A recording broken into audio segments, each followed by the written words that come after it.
Law of torts, जिसमें हम general देखेंगे कि general introduction law of torts होता क्या है, उसका डेफिनेशन और एसेंशियल्स। तो आइए हम चालू करते हैं। लॉ ऑफ टॉर्ट्स होता क्या है।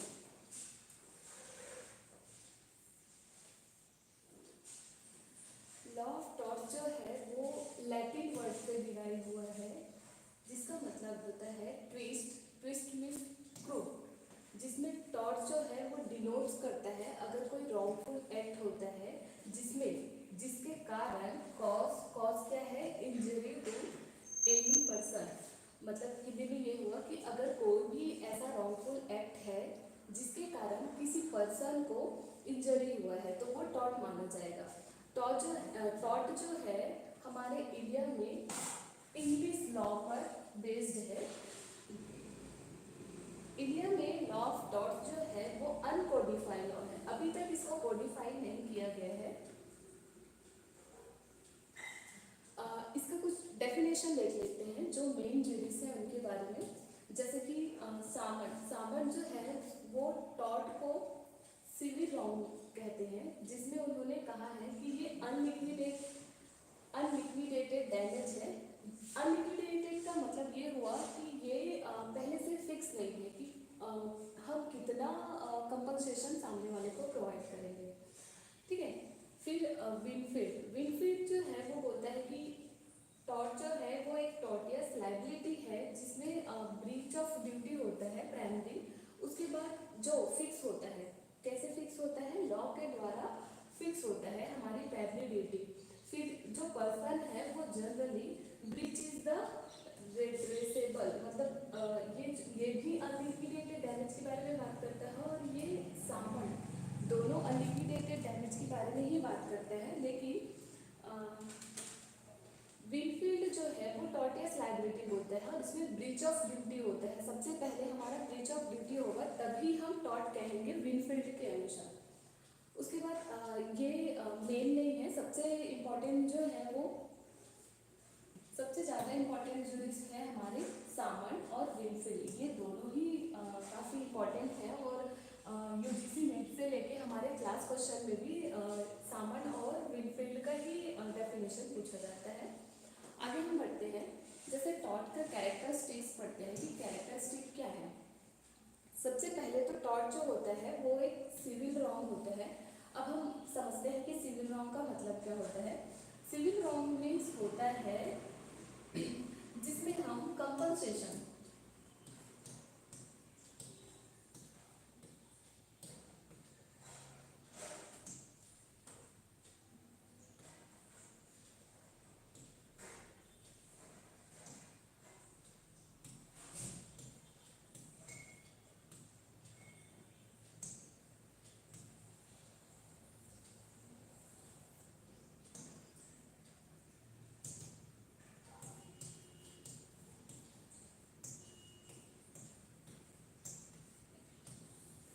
जिसमें हमको रेमेडी प्रोवाइड किया जाता है, सिविल रॉन्ग कहा जाता है टॉर्ट को। ये अराइज होना मतलब ये उत्पन्न तब होता है जब हमारा ब्रीच ऑफ ड्यूटी होता है। बिना ब्रीच ऑफ ड्यूटी हुए हम सिविल रॉन्ग इसको नहीं कह सकते। It is a difference from breach of contract and breach of trust. ये अलग होता है, जैसे ब्रीच ऑफ कॉन्ट्रैक्ट अलग माना गया है और ब्रीच ऑफ ट्रस्ट अलग कहा गया है, वो हम आगे एक्सप्लेन करेंगे। It is a difference then criminal wrong, ये क्रिमिनल रॉन्ग से अलग होता है। It is a remedies that unliquidated damage, ये एक रेमेडी है अनलिक्विडेटेड डैमेज का। आगे बढ़ते हैं अगले स्लाइड की ओर। Objects of law of torts. Law of torts का ऑब्जेक्ट क्या है इसके बारे में पढ़ते हैं। ये अफोर्ड कंपनसेशन है। जैसे हम लॉ ऑफ टॉर्ट्स में पनिशमेंट नहीं दिया जाता है, इसमें केवल आप कंपनसेशन प्रोवाइड किया जाएगा जो हमारी स्थिति और परिस्थिति को देख करके लगाया जाता है। Shifting the loss the person who cause it और टू द बेनिफिशियरी, ये टॉर्ट जो है वो जो बेनिफिशियरी है, जिस पर्सन को नुकसान हुआ है या कोई ऐसा पर्सन है जिसको डैमेज तो हुआ है, अगर वो नहीं रहा तो उसके जो बेनिफिशियरी या उनके जो उत्तराधिकारी होते हैं उनको ये प्रोवाइड किया जाता है। द प्रोटेक्ट द इंटरेस्ट, किसी व्यक्ति व्यक्ति के इंटरेस्ट, लॉ ऑफ टॉर्ट्स का मेन उद्देश्य यही है कि वो किसी व्यक्ति के उद्देश्य को मतलब हित को और उसके राइट को मतलब अधिकार को प्रोटेक्ट करता है। साथ ही साथ जैसे कि ये उसकी प्रॉपर्टी, पर्सन और रेपुटेशन, ये तीनों जो है वो इनका बेस्ड होता है प्रोटेक्ट करने का। Provide the appropriate remedy for violation the right, ये राइट के वायलेशन पर ये जितना जरूरी है उतना ही रेमेडी प्रोवाइड करता है।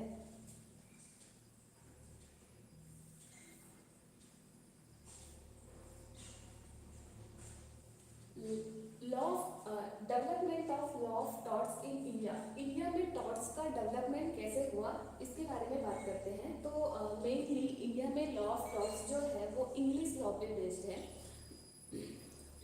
सॉरी, जब अंग्रेज यहाँ आए थे तब से ये लॉ ऑफ टॉर्ट्स लागू होता है। जैसे कि यहाँ पे लिखा है, आइए पढ़ते हैं। जैसे लॉ ऑफ टॉर्ट्स इंडिया में इंग्लिश लॉ पर बेस्ड है जो अप्लीकेबल होता है India as per the circumstances, मतलब परिस्थिति क्या है, जैसी परिस्थिति होती है वो सारे परिस्थिति जन्य स्थिति को देखकर ही ये लॉ ऑफ टॉर्ट्स अप्लाई किया जाता है।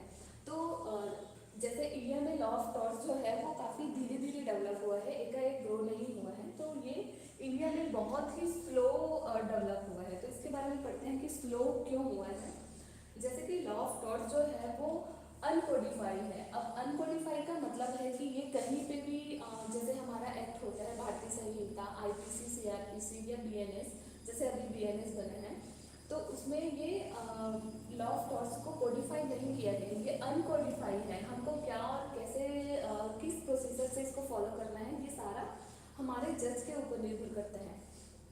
दूसरा, लीगल सिस्टम जो है वो अभी भी उदासीन है। उदासीन है कहा जाए कि ये एग्जैक्ट कहाँ पे कितना लागू होना है ये नहीं बताता है। ये लैक ऑफ कंसिस्टेंस, मतलब ये जागरूकता की कमी, लोग जो है वो जागरूक नहीं है। ये टॉलरेंस है कि लोग इसको टॉलरेंस कर लेते हैं। जुडिशियल प्रोसीडिंग पे बेस्ड होता है और ये रॉन्ग डूअर जो होता है वो पे करता है डैमेज के लिए।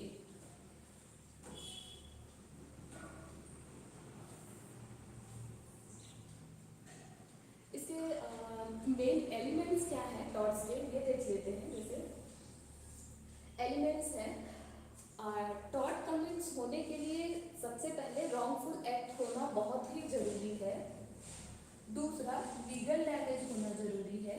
तीसरा, लीगल रेमेडी होना जरूरी है। मतलब अगर रॉन्गफुल एक्ट हुआ है लेकिन मेरे को लीगली कोई डैमेज नहीं हुआ है तो मुझे लॉ ऑफ टॉर्ट्स के अंतर्गत लागू नहीं किया जाएगा और साथ ही ये मुझे कोई रेमेडी भी प्रोवाइड नहीं करेगा।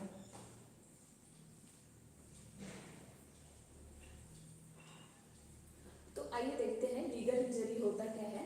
Injury means in the I of law, मतलब विधि की नज़र में हमको कोई इंजरी होनी चाहिए। इंजरी कैसे?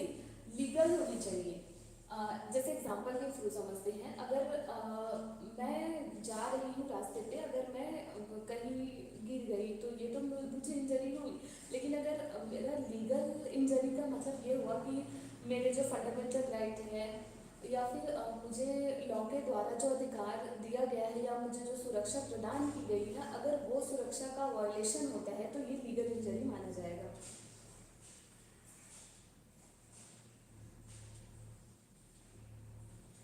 इसमें बोला गया है कि अगर कोई इंफ्रिंजमेंट होता है लीगल राइट का किसी भी व्यक्ति का, तो वो जो है वो इंजरी माना जाएगा। जैसे इसमें एक्चुअल में डैमेज होना, मतलब आपको दिखना कि मुझे कहीं पे शरीर पे लगा है या चोट आ रहा है, खून आ रहा है, ऐसे दिखना जरूरी नहीं है, बस हमको लीगल डैमेज होना बहुत जरूरी है। लीगल इंजरी से रिलेटेड इसको कुछ मैगजीन के थ्रू एक्सप्लेन करते हैं। जैसे 2 मैगजीन है। पहला, इंजूरिया साइन डैमनम और डैमनम साइन इंजूरिया। तो सबसे पहले समझते हैं इंजूरिया का मतलब क्या होता है। इंजूरिया का मतलब होता है लीगल इंजरी और साइन का मतलब होता है विदाउट, और डैमनम का मतलब होगा एक्चुअल डैमेज। ठीक है, आइए इसको अगले स्लाइड में और अच्छे से एक्सप्लेन करके समझते हैं। जैसे कि इंजूरिया साइन डैमनम या डैमनो, जिसको डैमनो भी बोलते हैं, तो इसका मतलब है कि अगर कोई भी लीगल इंजरी हुई है विदाउट एक्चुअल डैमेज, वास्तविक क्षति के बिना मेरे विहित अधिकार का हनन हुआ है तो ये इंजूरियस साइन डैमनम कहलाएगा। और लॉ जो है मुझे इसका मतलब main the law presume existence of legal injury and there is no needs to actual injury. What is important, इसमें महत्वपूर्ण क्या है, इन्फ्रिंजमेंट ऑफ लीगल राइट। सबसे ज़्यादा फोकस इसमें लीगल राइट के बारे में कहा गया है कि हमारा लीगल राइट अगर वायलेट होता है तो इंजूरियस साइन डैमनम कहा जाएगा।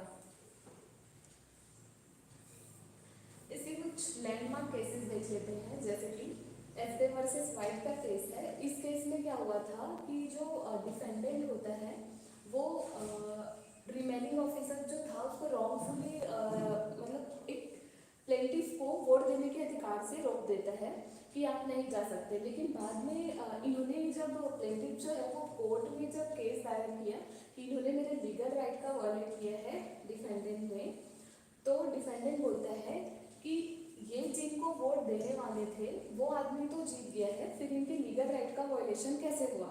तो कोर्ट ने ये जजमेंट दिया कि इसमें एक्चुअल डैमेज होना जरूरी नहीं है, भले ही उनकी पार्टी जीत गई हो लेकिन इनकी जो वोटिंग का राइट था, मतलब वोटिंग राइट जो है वो लीगल राइट माना गया है और इनकी जो वोटिंग का राइट था वो वायलेट हुआ है, तो इनको जो है वो लीगल डैमेज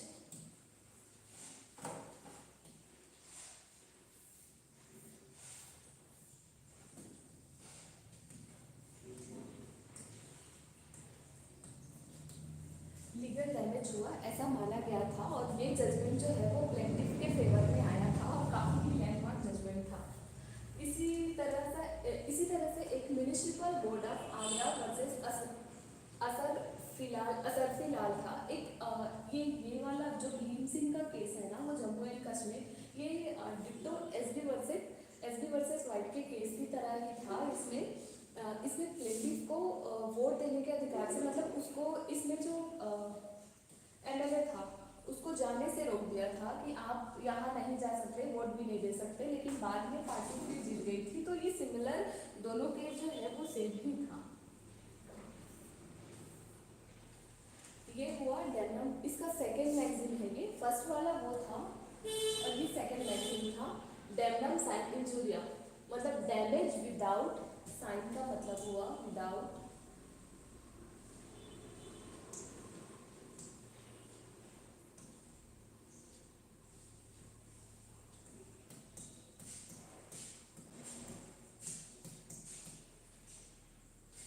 और डैमनम का मतलब हुआ damage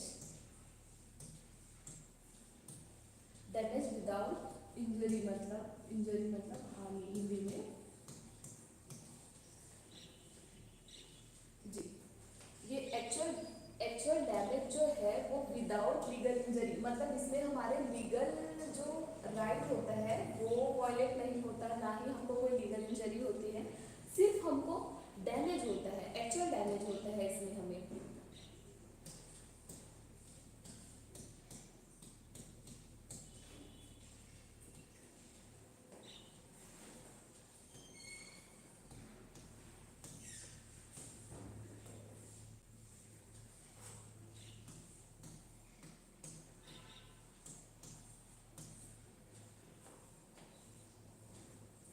violation of legal right is not actionable, इसमें लीगल राइट का वायलेशन नहीं होता है। जो पर्सन होता है वो सफ़र करता है एक्चुअल डैमेज से और लॉस से, and that can not take a legal action, और वो इस डैमेज के लिए लीगल एक्शन या कोर्ट में क्लेम नहीं कर सकता कि मुझे डैमेज हुआ है तो मुझे आप कंपनसेशन प्रोवाइड करो, ऐसा।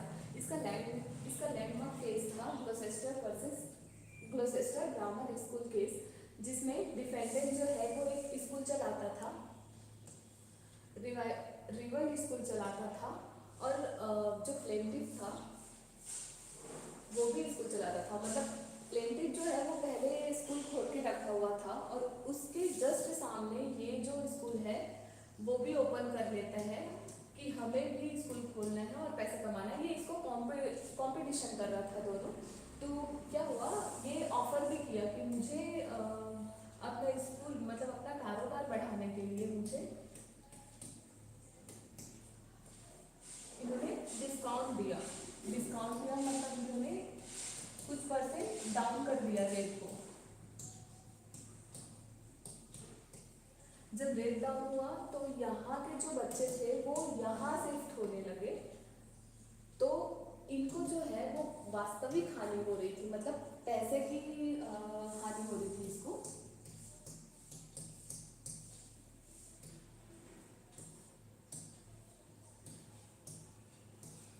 वास्तविक डैमेज हो रहा था इसको। तो प्लेनविक जो है वो जाके गया कोर्ट कि मुझे लॉस हो रहा है, इन्होंने मेरे स्कूल के सामने स्कूल खोल दिया है, जिसकी वजह से ये काफ़ी सारा लालच दे रहा है कि हम इतना परसेंट डिस्काउंट देंगे, ये कर देंगे, वो कर देंगे।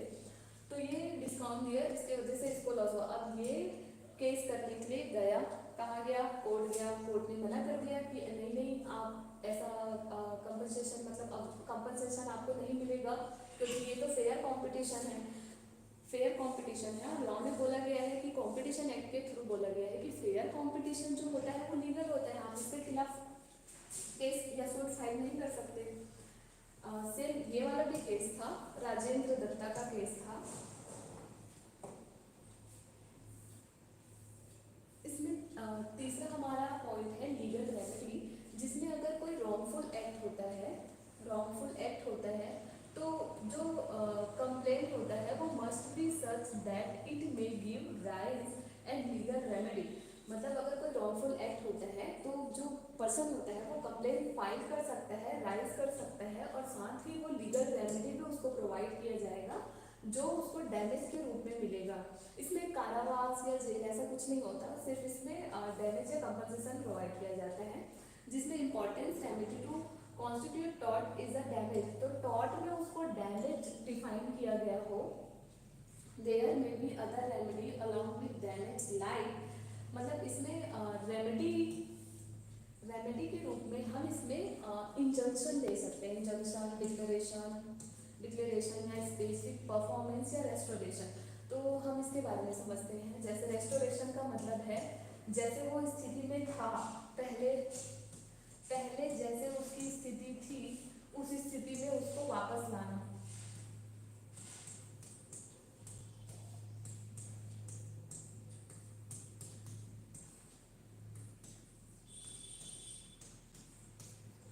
और इस बेसिक परफॉर्मेंस का मतलब है कि अगर ए जो है वो बोलता है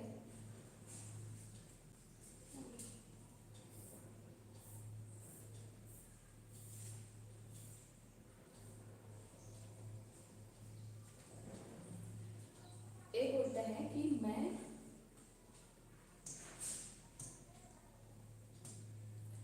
ए बोलता है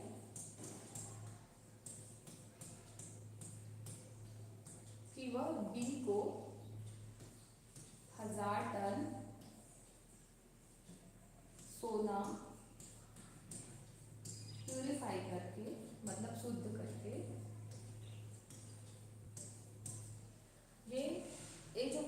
ये बोलता है कि बी को मैं 1000 टन सोना शुद्ध रूप में इसको प्रोवाइड करूंगा, बी को वो प्रोवाइड करेगा। लेकिन ए जो होता है वो परफॉर्मेंस से मना कर देता है कि अब मैं नहीं दूंगा।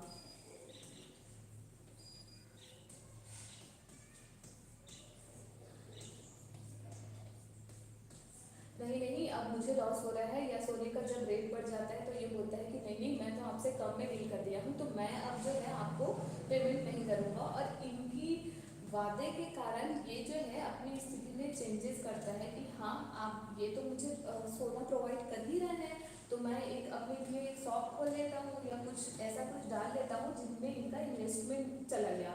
तो ये क्या करेगा, बी जो है वो जाके सूट फाइल करेगा। जब ये सूट फाइल करेगा कोर्ट में, तो कोर्ट इसको जो स्पेसिफिक परफॉर्मेंस है ना सोना देने का 1000 टन, तो 1000 टन सोना इसको देना ही पड़ेगा। स्पेसिफिक परफॉर्मेंस कोर्ट इसको करवा सकता है।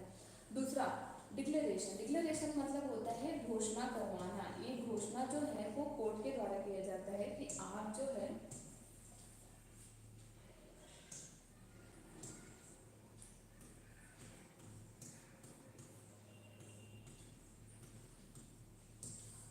घोषणा जो है वो कोर्ट के द्वारा किया जाता है, जिसमें आप इस स्पेसिफिक चीज को नहीं करेंगे। इंजंक्शन का मतलब है कि अगर मेरा घर है और मैंने अपने घर में मेरे घर के आंगन में एक बड़ा सा पेड़ है, जिसके कारण से सामने वाले के जो राइट टू एनवायरमेंट, मतलब एयर है या लाइट है, राइट टू लाइट है, ये सब उसको नहीं मिल रहा है, मतलब बाधा पहुंच रहा है, उसको बाधित हो रहे हैं, तो ये इनके लिए इंजंक्शन, कोर्ट से इंजंक्शन लगा सकता है कि आप उनको रोकिए, या वो जो इनके घर पे जो पेड़ उगा हुआ है उसको हटाइए, ताकि मुझे मेरे अधिकार को लागू करवाने में मेरे लिए